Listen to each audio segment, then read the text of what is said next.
Good afternoon, everyone. My name's Don, and I'm what Kyla said, the Regional Sales Manager for Ontario East and North. And I'm going to be talking about reverberation and how we can control it and what TOA can offer you to do that. So why don't we get started? The word reverberate and reverberation originated from medieval Latin, reverberar, my accent isn't as good as it was, means to beat back or strike back or cause to rebound.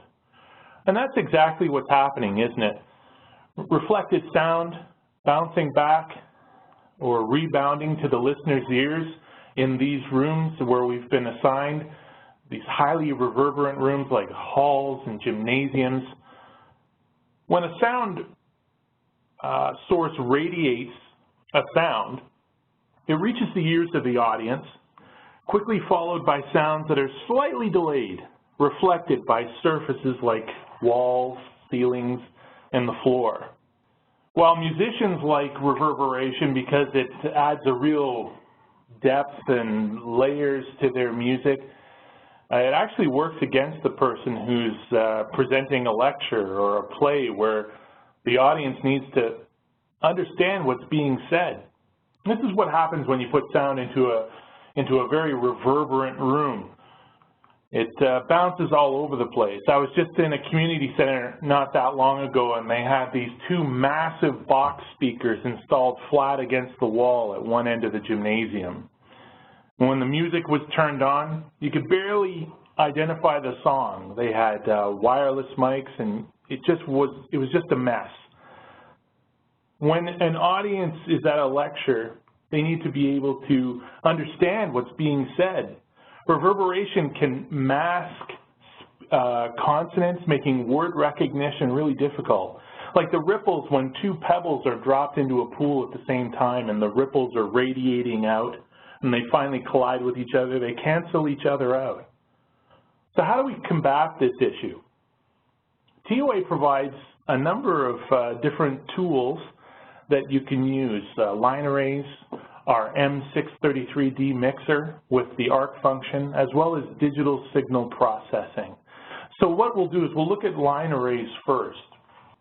A line array is a group of omnidirectional speakers arrayed in a straight line, closely spaced in phase with equal amplitude, and these are excellent for projecting sound over long distances. Plus, they're very directional with vertical coverage. So what you're able to do is really put sound where it's needed most and not waste energy having sound bouncing around in the rafters or down on the floor and reflecting all over the place.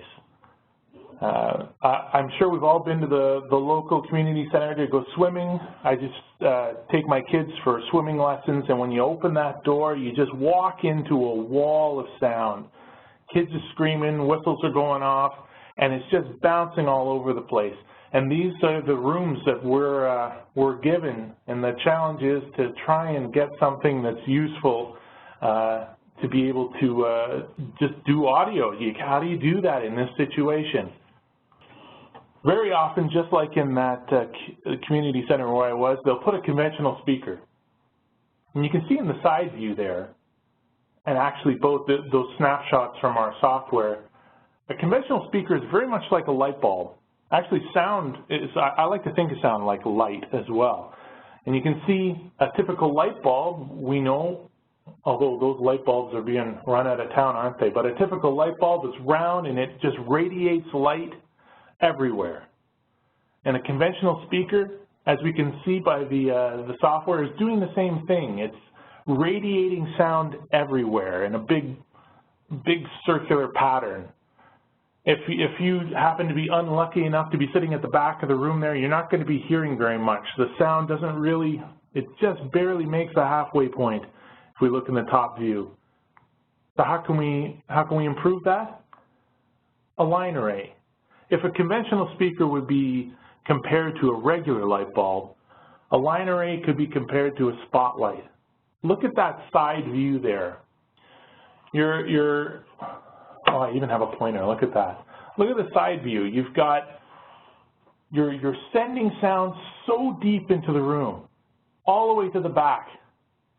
And none of the sound is going up into the ceiling area or down on the floor. You're putting it right where everybody's ears are. You're hitting your audience just as you need to.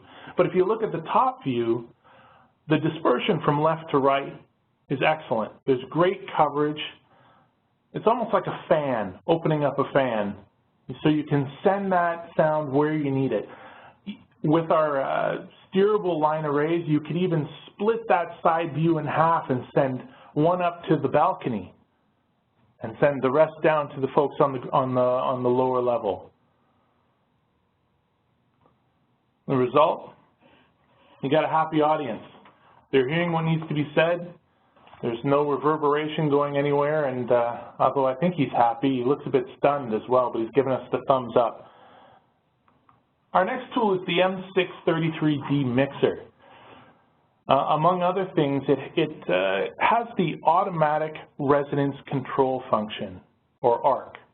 An advanced measurement and processing algorithm improves speech intelligibility and sound quality in facilities like we were talking about, acoustically challenging facilities.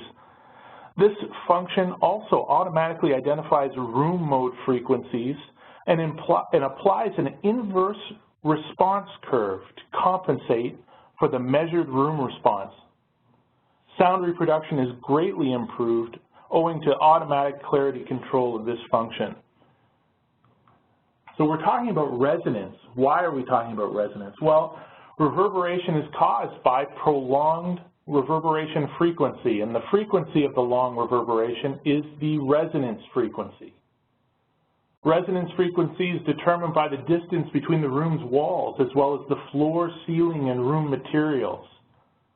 The interaction of this sound frequency by the original sound wave and reflected waves off the walls generates resonance, which is difficult to control. And this will result in poor sound intelligibility. Using the M-633D is not difficult. We were just when I was preparing this presentation, a fellow sales rep was telling me an experience that he had. He got a call to go to a union hall. The union was having a terrible time with their existing sound system. They couldn't even call the meeting to order when there was a large group there. The sales rep went, and sure enough, the ceiling was drywall, the floors were hard, even the furniture was hard wood furniture, so it was a mess. They weren't able to use their existing sound system at all.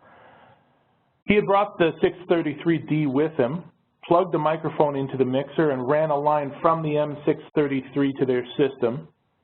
Within minutes, he had measured the room, toned it out. The ARC function was able to measure the room and just apply the appropriate adjustments. The change was night and day, he said, and they actually asked him to put it all back to the way it was so that they could call more people in to hear it. So it was a huge success. The ARC function really assists with intelligibility. I've been talking about the M633D for most of this, but the M864 is also has the ARC function available. So if you have a preference, the M864 also has it. So now you have all the equipment installed, and you still have reverberation, or what you think is reverberation. Speech intelligibility is just not there, no matter what you do. Well, it could be a problem with sound delay. And using the software along with this equipment, the D901 or the D2000, even the DPSP3, will really help with that. So what do we mean by that? Well, here's your arena. You've got everything installed. You're sitting there. Your partner is using the microphone, talking over it, but it's really difficult to understand what he's saying. And you're sitting on the bleachers here, and you can hear the sound from this speaker. You can hear the sound from this speaker, but the two are overlapping, and it sounds really bad. You can't make out what your partner's saying. What's happening is that you're hearing the same program. Both speakers are playing the same program, but the sound from one of the speakers is reaching you just slightly delayed, and it's making for a really hard time, and that's the face that somebody will have when they're trying to listen. It makes speech intelligibility very, very difficult. What you can do is use the software with the D901 and the other equipment to add a delay. In adding that delay, delaying the speaker that's closer to you, it'll the sound from the second speaker will arrive, and they'll both arrive at the same time. And what you'll have is a clear, intelligible boy, I need a coffee. What you need is what you're going to have is intelligibility, and that's what you're going to look like. Dazed with a thumbs up. Our techs are always here, as usual, to provide support right from the beginning. If you're wondering how to address a situation through the design process, and even afterwards. You could even check in with us before you go to the site, run over what's going to be happening, and we can assist you with that as well. That's something that we always can do, both with our speakers software and the ease software as well.